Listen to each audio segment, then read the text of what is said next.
missing child killer on the loose.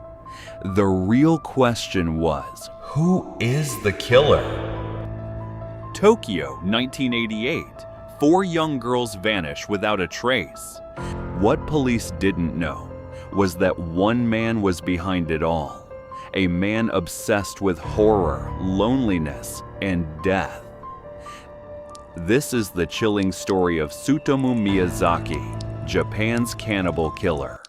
If you love true crime that goes deep into the darkest minds, hit that like button, subscribe, and tap the bell.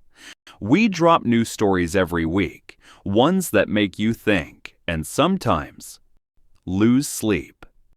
Now, let's dive in.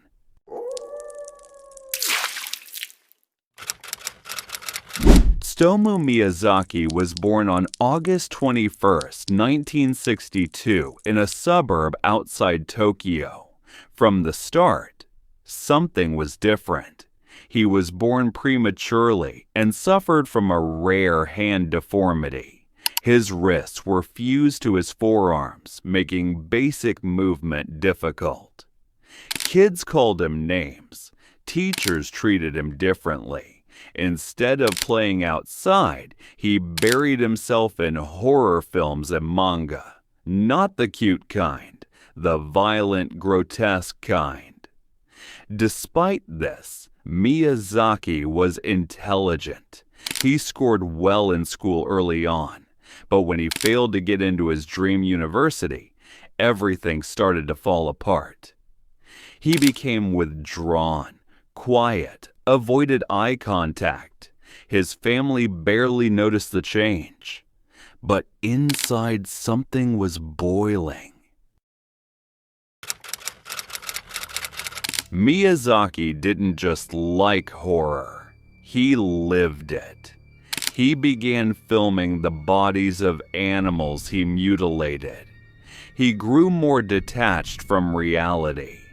And when his grandfather, the only person he felt close to, died in 1988, it pushed him over the edge. He kept some of his grandfather's ashes and ate part of them. Yes, he consumed them.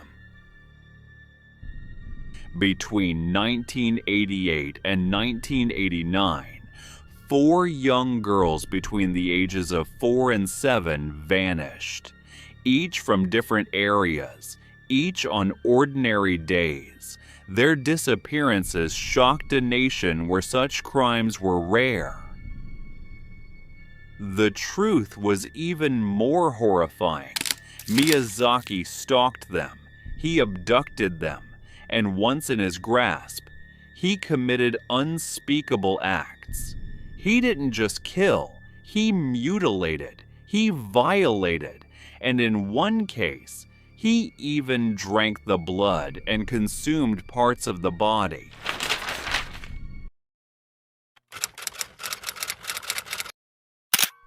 Miyazaki didn't just kill. He mailed letters to the families. He sent bones, teeth, and photos. He wanted them to suffer. He wanted attention. But not to be caught.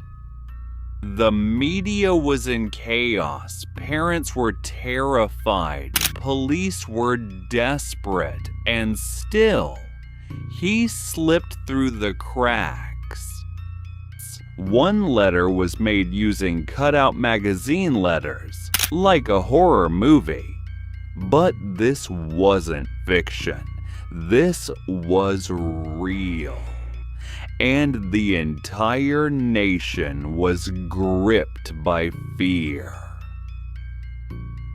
His arrest came unexpectedly. In July 1989, Miyazaki was spotted trying to photograph a young girl at a park, fully nude. Her father caught him, and a fight broke out. When police arrested Miyazaki, they didn't know who he was. Not yet.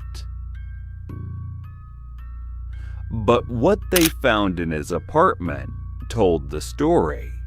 Over 5,000 videotapes stacked from floor to ceiling.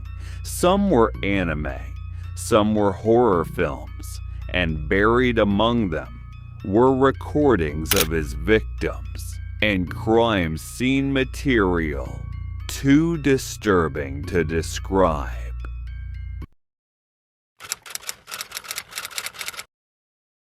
The media labeled him the Otaku Killer, blaming his obsession with manga and horror. But this case wasn't that simple.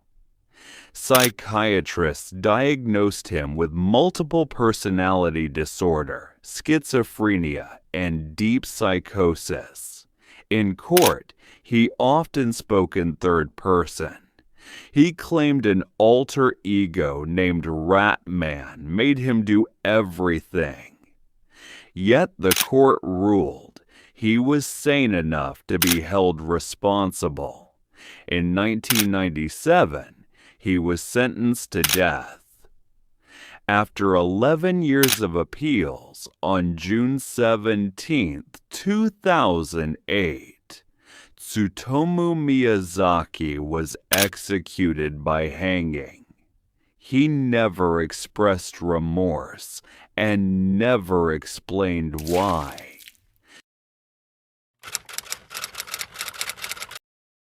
The case of Miyazaki had a ripple effect on Japanese culture and society. It sparked debates about the role of violent media and whether horror, manga, and anime played a part in his descent. But deeper than that was a growing concern over mental health.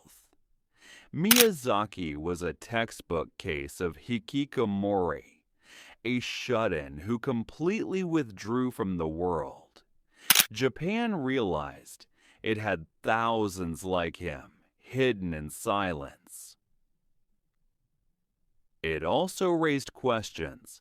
How did no one notice? Could someone have helped him? Were there warning signs that society ignored? He was a product of neglect, pain, and silence.